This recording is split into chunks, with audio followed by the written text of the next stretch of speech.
La administración pública. Dentro del apartado de administración pública encontramos varias cuentas. Nos vamos a ir al grupo 47, donde vamos a ver cuentas relacionadas con Hacienda y con la Seguridad Social. En este grupo, lo primero que tengo que recordar es que siempre que diga acreedora es como un acreedor. Siempre le debemos dinero a los proveedores y a los acreedores, ¿vale? Pues entonces siempre que le debamos dinero a Hacienda o a la Seguridad Social serán acreedoras. Y cuando nos deban dinero, normalmente nos deben dinero los clientes y los deudores. Por tanto, siempre que Hacienda o Seguridad Social nos deba dinero, serán deudoras. Si nos deben dinero, funcionan como activos, y si somos nosotros los que le debemos, pues generamos un pasivo. Bueno, aquí también tenemos que recordar un poco de vocabulario, que es deducible, ¿vale? No todo el IVA soportado que tenemos en una empresa es deducible, ¿vale? Para todo lo que ponemos en la 472 tiene que ser Hacienda Pública IVA soportado, pero este IVA tiene que ser deducible. Es decir, que lo puedo poner en el modelo 303. Me lo puedo compensar con lo que he repercutido al cliente. Por ejemplo, imaginar que compramos unas mercaderías por 1.000 euros y soportamos el 21% de IVA. Vale, pues entonces soportamos este IVA es normal, lo podemos deducir, lo ponemos en la 472. Pero ahora imaginaros que lo que hacemos es comprar una entrada a un partido de baloncesto. Y bueno, pues tenemos otros servicios, otros gastos que tiene la empresa. ¿Y qué hacemos con este IVA? ¿Podemos poner la 472? No, porque no entra dentro de una de las características de IVA. Es decir, de acuerdo con la ley de IVA, todo el dinero que yo me gaste para regalos con los clientes, excepto una pequeña parte, no van a ser deducibles. Si no son deducibles, ¿qué hago con ese IVA? Pues este IVA se lo sumaré a la cuenta 600 o la cuenta que haya puesto anteriormente. En este caso, los 210 serían mayor valor de las 629, 1.210 euros. También tenemos que recordar lo que es una retención. Una retención, pues sabemos que en una factura hay veces que nos retienen o que retenemos parte del importe. Por ejemplo, una factura de 1.000 euros, la que tiene un IVA de 210 y una retención del 19%, lo que haría será restarle a estos 1.000. Siempre se calcula el porcentaje sobre la base imponible, sin contar el IVA. Bueno, y aquí vamos a ver distintas cuentas, recordar la 472, la 477. La 477 siempre va a ser IVA repercutido, no pasa como en el soportable, que puede ser deducible o no, siempre que haga una venta siempre va a ser repercutido. La 4700, que va a ser Hacienda Pública deudora, hemos dicho que deudora es cuando Hacienda nos debe dinero. Luego tenemos Hacienda Pública acreedora por IVA, acreedora le debemos nosotros. Luego tenemos la 4751, que es acreedora por haber practicado retenciones. Hemos visto, por ejemplo, en el tema de nóminas, cuando le retenemos a un trabajador, pues esa parte que yo le descuento al trabajador, luego se la tengo que dar a Hacienda. Pues entonces, como le debo dinero a Hacienda, es Hacienda Pública acreedora. Cuando nos retienen a nosotros, tenemos una cuenta que es Hacienda Pública Retenciones y Pagos a Cuenta, que es una cuenta deudora. Hacienda Pública, si nos liamos poniendo retenciones y pagos a cuenta, pues le podemos llamar Hacienda Pública deudora para tener claro lo que es. Luego tenemos dos cuentas de la Seguridad Social que vimos en nóminas. Seguridad Social deudora. Deudora es porque ya vimos que en caso de que la empresa le pague a un trabajador una parte de una baja que le correspondería a la Seguridad Social, pues entonces como lo estoy pagando en nombre de la Seguridad Social, luego me debe dinero a mí la Seguridad Social. Y en todo el dinero que yo le debo al organismo de la Seguridad Social porque le he retenido a los trabajadores o le he descontado su parte de cotización a la Seguridad Social y la que corresponde a la empresa, pues entonces todo eso se lo debo y sería acreedora. Luego tenemos que ver las diferencias entre la 473 y la 4751. Normalmente estas cuentas llevan a confusión, nunca sabemos cuál tenemos que poner, ¿vale? Para eso muy importante lo que acabamos de ver, si es deudora o acreedora. La 473, que son las retenciones, lo tenemos aquí arriba, retenciones y pagos a cuenta, si nos leamos, pues le llamamos Hacienda Pública deudora, para no liarnos, por retenciones practicadas. Entonces, aquí, ¿cuándo va a ser deudora? Cuando le retienen a quién, cuando yo retengo al cliente o cuando me retienen, bueno, al cliente o al trabajador, o cuando me retienen a mí. Entonces es cuando me retienen a mí, ¿vale? Me retienen a mi empresa. Yo soy el que hace la factura de 1.000 euros, de 210 y pongo menos 190 porque esos 190 no me los van a pagar a mí, sino que se los van a pagar a Hacienda.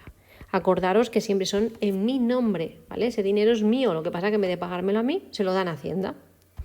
Y Hacienda apunta a este dinero es de la empresa, de mi empresa, ¿vale? Luego, la 4751 hemos dicho que es acreedora. Entonces, ¿cuándo es acreedora? Cuando yo le retengo a los demás, soy yo el que le coge dinero a los demás, ya sea a un trabajador o a una empresa o un profesional, en el que me entrega la factura y a la hora de pagarle le pago parte de la factura a él y esa retención yo soy el que se la paga a Hacienda en nombre de ese acreedor. Aquí tenemos que ver también qué tiene retención, porque claro, hablamos de retenciones y ya sabemos que al trabajador se le retiene la nómina a cuenta del IRPF, para que cuando llegue el momento de presentar la declaración de la renta no lo tenga que pagar todo de golpe. Entonces, poquito a poco, todos los meses, según sus características personales, se le ha ido descontando una parte y se le ha ido pagando a Hacienda poquito a poquito. Pero claro, cuando hablamos de empresas y profesionales, ¿a quién hay que retenerle? Pues todo eso es Hacienda el que me lo tiene que decir. En este enlace que tenemos aquí, lo he puesto aquí en el PDF, pero nunca me funcionan, tenéis aquí el enlace. O si no, ponéis en internet retenciones IRPF 2022 y os salen. Aquí os he puesto los más comunes y los que vamos a utilizar nosotros. Entonces, lo que nos dice es que con carácter general, todas las actividades profesionales, todos los autónomos, se les va a retener un 15%. En caso de que acaben de empezar, pues se les retendría un 7%. Y algunos tipos en concretos, como mediadores de seguros, también un 7 en vez de un 15, ¿vale? Es o este o estos. Normalmente nosotros vamos a estar trabajando con el 15%. Y luego, en caso de que se produzca un alquiler, tanto si alquilamos nosotros como si somos nosotros, tanto si alquilamos como si nosotros somos los arrendatarios como arrendadores, lo que hacemos es poner una retención del 19%. Aquí podemos ver un ejemplo de una factura que tiene retención, ¿vale? Aquí vemos una base imponible de 500 euros, se trata del alquiler de un local. Recordamos que el alquiler, hemos dicho aquí arriba, os lo he vuelto a poner aquí abajo, que se retiene un 19%. ¿Eso qué significa? Pues que yo, cuando voy a hacer la factura, nosotros estamos haciendo una factura de 500 euros. Tenemos el 21% de IVA, pero se retiene el 19%. El 19% se resta. ¿Sobre qué se calcula este 19%? Sobre los 500 euros. Total, que la factura me da los 510 euros. Vamos a ver esta factura desde distintos puntos de vista. Vamos a ver. Punto de vista del emisor de la factura. Somos una inmobiliaria, nos dedicamos a comprar, a vender, a alquilar viviendas, bienes. Entonces, lo que hacemos es prestar un servicio. Presto un servicio, ¿por cuánto? Por la base imponible, que es la que tengo aquí arriba, por la base imponible. Esto siempre hay que tenerlo claro, nunca mezclar ni con IVAs ni con retenciones. Luego tengo un IVA repercutido de 105 euros, que lo tenía aquí. ¿Y qué pasa con esto? ¿Que me lo va a pagar todo el cliente? No. Hay una parte que el cliente, que es una empresa, ¿vale? Siempre pensemos que estamos trabajando entre empresas, si fuera un particular, ¿no? Pero como le estoy alquilando este local a otra empresa, a cliente de prueba SL, lo que hace ese cliente es, en vez de pagarme los 605 euros, a mí me pagará 510, ahora o más adelante, y 95 que me retiene, me los quita a mí y se los da a Hacienda. ¿Y yo cómo puedo saber que Hacienda, cuánto dinero es lo que me han ido reteniendo? Pues utilizo la 473.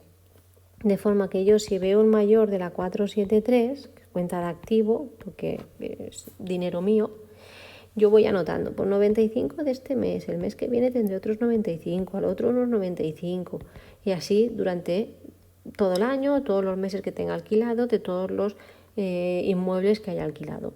Total, imaginaros que tenemos 1.000 euros que nos han retenido. Pues cuando llegue el momento, estos 1.000 euros se los pediremos a Hacienda. Eso ya lo veremos más adelante cuando se le pide. Pero llega un momento en que le diremos, oye Hacienda, yo te he pagado 1.000 euros, aunque no he sido yo directamente, ha sido los clientes haciendo su modelo correspondiente. Ahora vamos a ver el punto de vista del cliente. Y el cliente, que en este caso cliente de prueba, ¿qué va a contabilizar? Pues tiene un arrendamiento, un alquiler por la base imponible, por los 500 euros, un IVA soportado de los 105 y ahora ocurre lo mismo. ¿Le voy a pagar todo al acreedor los 605? No, le voy a pagar 510 al acreedor y 95 euros que le voy a retener, no se los voy a dar a él, sino que se los voy a dar a Hacienda.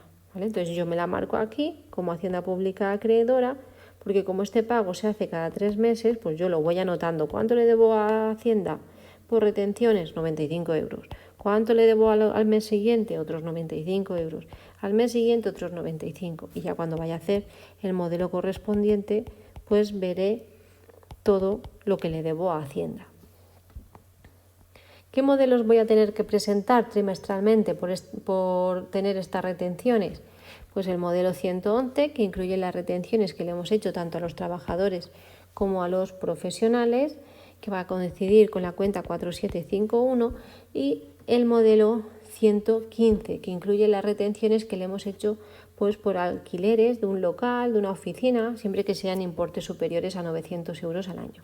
Aquí lo ideal sería poner 4751.1, porque sigue siendo una retención que hacemos nosotros, pero si le ponemos punto 1 o cualquier otro que queramos nosotros, pero distinguirlo de esta, porque así podemos saber qué iría al modelo 111 y qué cantidad iría al modelo 115. El modelo 111, esto se hace trimestralmente, el 115 también, pero luego tenemos dos modelos anuales. Lo que se hace es, toda la información que hemos puesto en el 111 se resume en el 190 y toda la información del 115 se resume en el 180.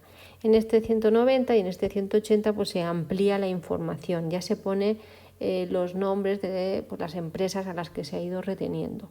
Estos de momento no los vamos a ver. Estos sí, pero estos de momento no. Entonces, veamos el modelo 111. El modelo 111 ya hemos dicho que se presenta de forma trimestral. ¿De quién es el modelo 111? ¿De Hacienda o de la Seguridad Social? Muy bien, de Hacienda, ¿vale? Porque lo que estamos hablando de retenciones y le retenemos siempre a cuenta de IRPF, tanto a los trabajadores, a empresas a lo mejor a cuenta del impuesto de sociedades, pero bueno, siempre es a cuenta de algún impuesto a pagar. En este impuesto lo que vamos a poner, por ejemplo, este año pues es el 2022. Imaginaros que ahora que estamos en octubre, pues estamos en el último trimestre, pues sería el cuarto trimestre. Pondría aquí los datos de la empresa y pondríamos la información del cuarto trimestre. Esto se presentará del 1 al 20 de enero. Siempre se presenta en los primeros 20 días del mes siguiente. Entonces, ¿qué rendimientos de trabajo vamos a poner? Aquí vamos a incluir todas las retenciones que le hemos hecho a los trabajadores de las nóminas. Por ejemplo, tenemos 2 trabajadores cuyas bases de retención eran 10.000 y le hemos retenido 1.000 euros. Pues lo noto. Rendimientos de actividades económicas. Aquí vamos a meter tanto los profesionales como empresas. Pues tenemos 3 empresas o 3 profesionales o un profesional y 2 empresas. En total, de todo lo que nos han, la base imponible del importe sobre el que se ha retenido son 5.000.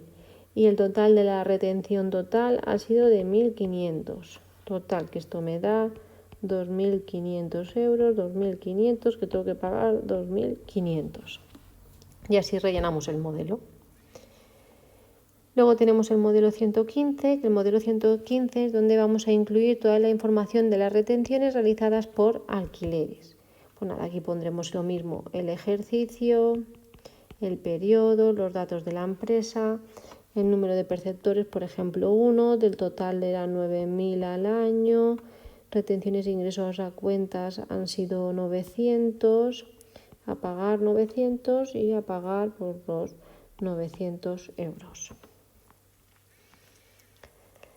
Veamos ahora lo mismo, pero con el ejemplo anterior. El ejemplo anterior, como hablábamos de bienes inmuebles, teníamos un alquiler, pues tenemos que ir al modelo 115. Pues nada, como este asiento en este modelo es trimestral, pues nosotros sabemos que este asiento lo vamos a hacer trimestralmente. Tenemos que utilizar el de compras, de punto de vista del cliente, porque es el que retiene y el que luego tiene que la deuda con Hacienda.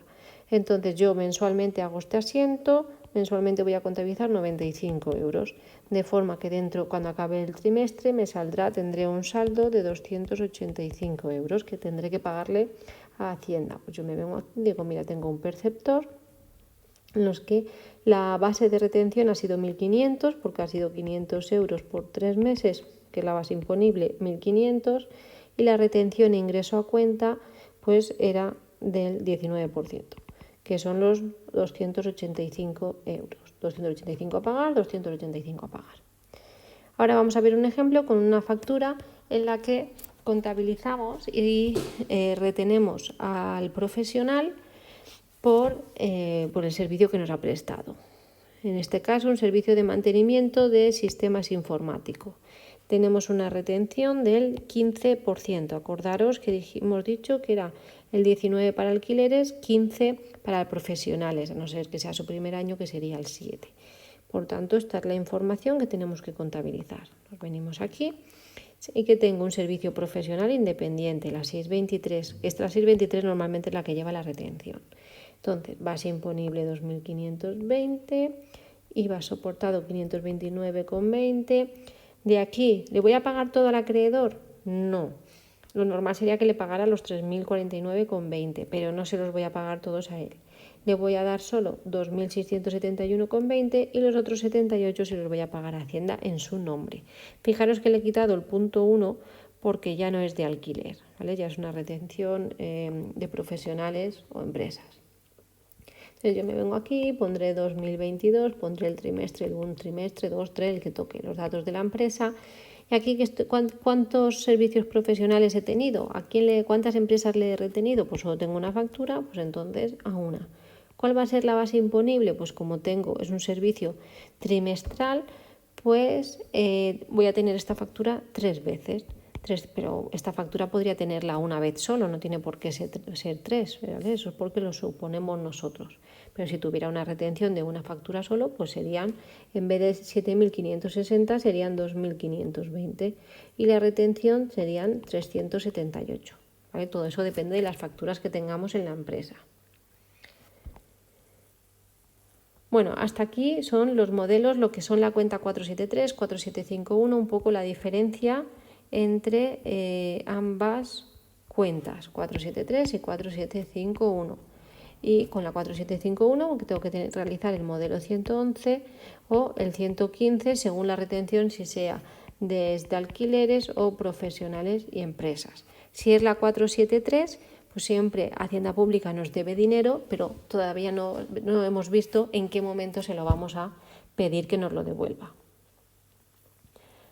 Entonces, lo siguiente que vamos a ver dentro de este apartado de administraciones públicas son las operaciones. Vamos a hacer un pequeño recordatorio de operaciones intracomunitarias. Recordamos que la palabra intracomunitaria hace referencia a compras y ventas dentro de la Unión Europea. Entonces, aquí os he puesto un pequeño recordatorio que cuando yo realizo una compra, que es una adquisición intracomunitaria de bienes, esto es una adquisición intracomunitaria de bienes, ¿qué características tiene que tener? Pues mira, si yo hago una adquisición, una compra, yo tengo que disponer de lo que se llama de NIF intracomunitario. Es decir, tengo que haberle informado a Hacienda que voy a realizar compras a Europa y le he dicho a Hacienda, oye, voy a hacer compras, dame mi NIF intracomunitario. Hacienda probablemente venga y me haga una inspección y entonces lo que hace es darme un NIF. Normalmente son las dos iniciales del país y luego pues el mismo NIF que tengo, pues S, B, ta. Con esto que me permite tener el NIF intracomunitario, que yo cada vez que hago una compra dentro de la Unión Europea informo a ese proveedor o acreedor de mi NIF intracomunitario, entonces me hará la factura sin IVA, ¿vale? Si me hace la factura sin IVA, yo hago mi compra, no tengo IVA, esto se lo debo al proveedor o al acreedor y luego tengo que hacer un asiento en el que yo autorrepercuto el IVA. Os recuerdo que autorrepercutir el IVA es que yo hago un asiento donde pongo IVA soportado y IVA repercutido de la cantidad que había aquí arriba, imaginaros que son 1000, pues yo aquí pongo 210 y 210, de forma que este con este, el que dice que debo y el que dice que me deben, se compensa. 210 menos 210, 0. Por tanto, solo es un asiento informativo. En caso de que yo no tenga NIF IVA, si yo no tengo este NIF intracomunitario o NIF IVA, entonces, ¿qué va a hacer la empresa de la Unión Europea? ¿Cómo me factura? Pues me facturará con IVA. A mí me tratarán como a un particular. Luego, en cambio, cuando yo hago una venta intracomunitaria de bienes, aquí es una, y una entrega intracomunitaria de bienes, ocurre lo mismo pero al revés. ¿Quién tiene que tener el NIF IVA? El cliente, ¿vale? El cliente o el deudor dispone de NIF IVA, yo que soy el que va a hacer la venta, a mí me han informado, ya sé que tiene el NIF IVA, hago la factura sin IVA. Esta factura sin IVA, yo en los asientos, en lo que es el diario, no reflejo nada porque yo habré puesto la venta, 4.30, y no hago ningún asiento, solo que en el modelo 303 ahora veremos que tiene un apartado donde tengo que informar. ¿Qué pasa si el cliente no tiene NIF IVA? Pues lo trato como un particular, le hago la factura con IVA. Vale. Aquí vemos un poco la diferencia de lo que sería una entrega intracomunitaria de bienes, en la que sería factura sin IVA, y una venta en la que el cliente es de la Unión Europea pero no tiene el NIF intracomunitario, pues lo trato como un particular y le pongo el IVA. Aquí vemos la contabilidad de cada una de las facturas. ¿Qué tiene NIF IVA? Hago la venta sin IVA. ¿Qué no tiene? Le meto el IVA. En el modelo 303, en caso de la venta, hemos dicho que no se hace ningún asiento contable. Como veis, no hay ningún asiento donde haga referencia a ese, en este de aquí, a ese IVA. Entonces, lo que se hace en el modelo 303 es informar de la base imponible dentro de la casilla 59. Se pone el total de la base imponible y ya está. Y ya se ha informado a Hacienda de cuál ha sido el total de nuestras entregas intracomunitarias de bienes. En caso de una compra o una adquisición intracomunitaria de bienes en las que yo tengo NIF IVA, me facturan sin IVA. Hago la compra a mi proveedor y hago el asiento en el que informo a Hacienda de que he hecho una adquisición intracomunitaria. Soporto y repercuto el mismo IVA, de forma que el efecto es cero, solo es informativo. En caso de que yo haga una compra sin NIF IVA, no lo tengo, pues me van a facturar con IVA. Me van a poner el IVA. No hace falta que luego haga este asiento de autorrepercutir el IVA, porque ya he puesto el IVA. Entonces, ¿cómo voy a hacer en el modelo 303? Pues cuando voy a repercutir el IVA, me vengo aquí donde pone adquisición intracomunitaria de bienes dentro del devengado. Pues me pongo mi base 300, que es esto de aquí, este de aquí, y el IVA que he devengado, 63 euros. Y después me vengo aquí al soportado, me voy a adquisición intracomunitaria de bienes y servicios corrientes, 300 euros. El IVA que he soportado y que además sería deducible son 63. De forma que si no tengo ninguna otra operación, si os dais cuenta, este que suma, este que resta, me daría total, y este que resta me daría total 0. No me afectaría en nada en mi modelo 303. Ahora vamos a recordar las operaciones internacionales. ¿Cuáles son las internacionales? Las que se producen fuera de la Unión Europea, compras y ventas fuera de la Unión. Entonces, operaciones internacionales, tenemos que distinguir entre lo que es una importación y una exportación. ¿Qué es una importación? Cuando yo hago una compra fuera de la Unión Europea y lo traigo a España, pasa por aduana, esa compra va a pasar por aduana. Si compro con barco, pasará por la aduana del puerto, por avión pasará por la aduana aeroportuaria, si compro a correos, pasará por la aduana de correos. Si algunos compráis en Amazon y demás, a veces llegan los productos a la aduana, a correos, y te dicen que tienes que pagar un importe porque ha pasado por la aduana y han revisado la factura y demás y te hacen pagar. Entonces, ¿cuáles son los gastos típicos que se suelen producir en una aduana? ¿Vale? Todo esto nos imaginamos que compramos mercadería a Estados Unidos. Imaginaros, vamos a hacer un contenedor marítimo, va por agua. Y está todo lleno de cajitas de nuestros, por ejemplo, zapatos que hemos comprado. Este contenedor va por el agua hasta que llega a España. Cuando llega a España, antes de entrar y venir aquí a donde estoy yo, pues lo que hacen es, le paran en la aduana. Esto es la aduana. Y le dice, a ver la mercancía que traes, ¿qué valor tiene? Pues mira, tenemos un valor. Nos hacen un documento como este, que se llama DUA, donde nos dicen toda la información que lleva el contenedor y nos dan, por ejemplo, pues el valor en euros de lo que vale esa mercancía. Bueno, pues nos imaginamos que estas son 5.000 euros. Y nos dicen, bueno, pues de este producto tiene arancel o no tiene arancel, y aparte, antes de entrar a España tienes que pagar el IVA. El 21% de IVA. Si no pagas el 21% de IVA, no puede entrar la mercancía, ¿vale? La factura que viene de Estados Unidos viene sin IVA. Imaginar estar pagándole el IVA a Estados Unidos. Sería un poco difícil luego pedir que nos lo devuelvan.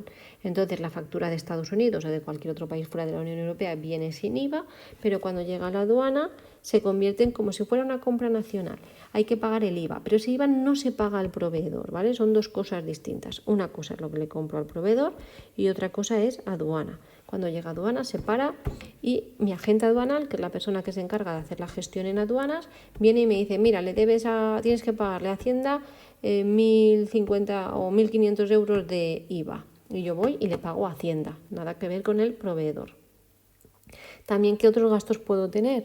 Puedo tener aranceles, que ya casi no hay.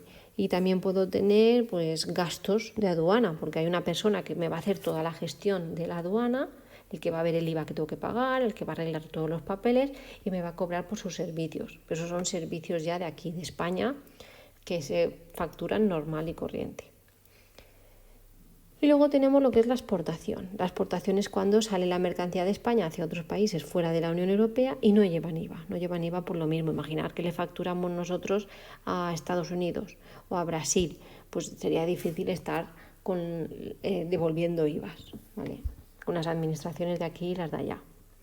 Entonces, en el modelo 303, cuando hacemos una venta, una exportación, solo hay que informar a Hacienda, ¿vale? Hacemos el asiento en este caso que hemos hecho antes. Ahora lo hemos cambiado y hemos puesto que hacemos una venta a Estados Unidos, como veréis va sin IVA. Entonces yo me vengo aquí, pongo que vendo la cuenta 700, 2.600 euros y le he añadido un 4 porque como va a ser una moneda distinta a la mía, no va a ser euros, sino que serán dólares o cualquier pesos o cualquier otra moneda, pues entonces yo creo una cuenta que se llama clientes moneda extranjera. Entonces informo en el modelo 303 y pongo 2.600 en la casilla 60. Igual arriba eran las entregas intracomunitarias y aquí abajo las exportaciones que realizo. Ya está, no se hace nada más. Funciona igual que las entregas intracomunitarias de bienes. Después tenemos la compra o importación. Entonces, la compra e importación tenemos que tener claro que son 3 pasos. Por un lado, yo realizo una compra sin IVA al proveedor. Si miramos esta factura, ¿cuánto le debo al proveedor? 300 euros, muy bien. Entonces, yo vengo y hago mi compra por 300 euros. Y al proveedor en moneda extranjera, que también he creado la cuenta, le debo 300 euros. ¿vale? Aunque yo le deba dinero en otra moneda, cuando lo contabilizo siempre miro el tipo de cambio y lo contabilizo en la mía, que son euros. Vale, pues son 300 euros. Aquí nunca puedo mezclar el IVA, nunca voy a meter el IVA, ¿vale? Me olvido del IVA, la factura viene sin IVA y hago un asiento solo de la factura del proveedor para saber exactamente cuánto le debo, si no luego nos liamos. Luego hago otro asiento en el que yo pago el IVA. Si no pago el IVA no me dan la mercancía, entonces a mí el agente aduanal vendrá y me dirá, oye, de esta factura tienes que pagar 63 euros de IVA. Pues yo me vengo aquí y contabilizo que he soportado este IVA y lo pago por bancos. ¿Pero este IVA tiene algo que ver con la empresa de Estados Unidos? No, ¿vale? No tiene nada que ver. Esto solo tiene que ver con que ha llegado a aduanas y para entrar al país, para entrar a España, tengo que pagar el IVA para que se convierta en una compra nacional. Y por último, ¿qué más tengo que contabilizar? Los gastos aduanales. Ya os he dicho que hay una persona, un transitario, que es el que va a la aduana, el que arregla todos los papelitos, me lo gestiona todo, entonces me va a cobrar por ese servicio. Si es un servicio, vosotros a lo mejor decís, oye, pues tendríamos que meterla en una 62. ¿La tengo que meter en una 62? No.